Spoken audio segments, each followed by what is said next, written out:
PM Modi के इस मंत्री का कटने वाला है पत्ता। असम में तैनात आईपीएस ने दिया इस्तीफा तो बिहार में आया सियासी भूचाल। कौन है वो अधिकारी जो आईपीएस की नौकरी छोड़ बनना चाहता है नेता? शाह भेज रहे थे मणिपुर पर पहले ही दे दिया इस्तीफा। नाम से ही खौफ खाते हैं उग्रवादी। ममता दीदी के बंगाल से है तगड़ा कनेक्शन, बिहार ही नहीं बंगाल में भी होगा खेल।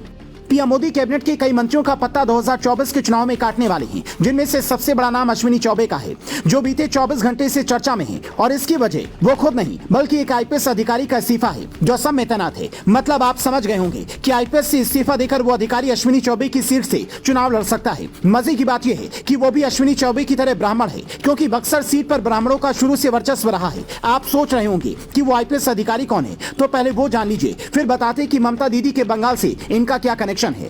ये आईपीएस आनंद मिश्रा हैं, जो असम के लखीमपुर जिले में एसपी के पद पर तैनात हैं। साल 2011 बैच के आईपीएस ऑफिसर आनंद मिश्रा ने अब असम की डीजीपी को अपना इस्तीफा भेजा है, जिसमें साफ साफ लिखा है, मैं एक ऐसा आजाद जीवन जीना चाहता हूं जो आईपीएस बनकर संभव नहीं है। जनवरी तक इस्तीफा स्वीकारने की अपील की है। हैरानी की बात यह है कि सरकार ने मणिपुर मामले की जांच के लिए बनाई गई एसआईटी में इन्हें प्रभारी बनाया था, पर शायद जांच की आंच से हटकर अब ये सियासत में हाथ आजमाना चाहते हैं। इसीलिए इन्होंने नौकरी छोड़ने का मूड बना लिया है। नौकरी भले ही असम में करते हैं, लेकिन इनका पैतृक गांव बिहार में है। इन्होंने वहां पर पकड़ भी बनानी शुरू कर दी है। इनका गांव भोजपुर जिले में आता है, लेकिन चूंकि परसौरा गांव बक्सर जिले से सटा हुआ है, इसीलिए ऐसा कहा जा रहा है कि इन्हें बक्सर लोकसभा सीट से उम्मीदवार बनाया जा सकता है। बक्सर सीट से फिलहाल अश्विनी चौबे सांसद हैं, मोदी सरकार में मंत्री भी हैं, लेकिन उनकी उम्र 70 साल हो चुकी है। इसलिए इस बात की उम्मीद कम है कि उन्हें 2024 चुनाव में टिकट मिले। अगर उन्हें टिकट नहीं मिलता तो आईपीएस आनंद मिश्रा इस सीट से प्रबल दावेदार हो सकते हैं, क्योंकि मोदी शाह की जोड़ी अधिकारियों पर ज्यादा भरोसा जताती है।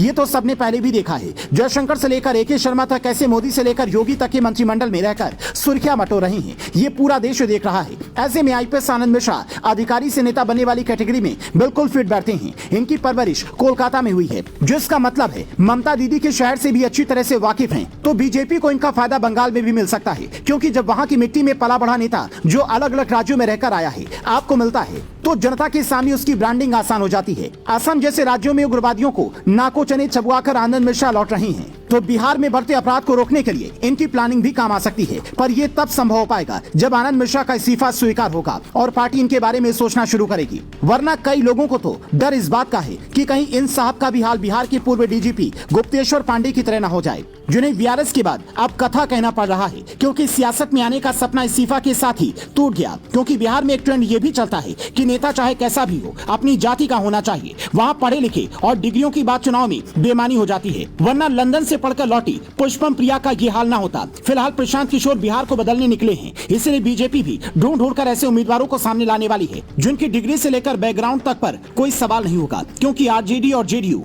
किन नेताओं को टिकट देगी ये तो बिहार की जनता भी जानती है। ऐसे में बतौर मतदाता आप क्या चाहेंगे, कमेंट कर बताएं।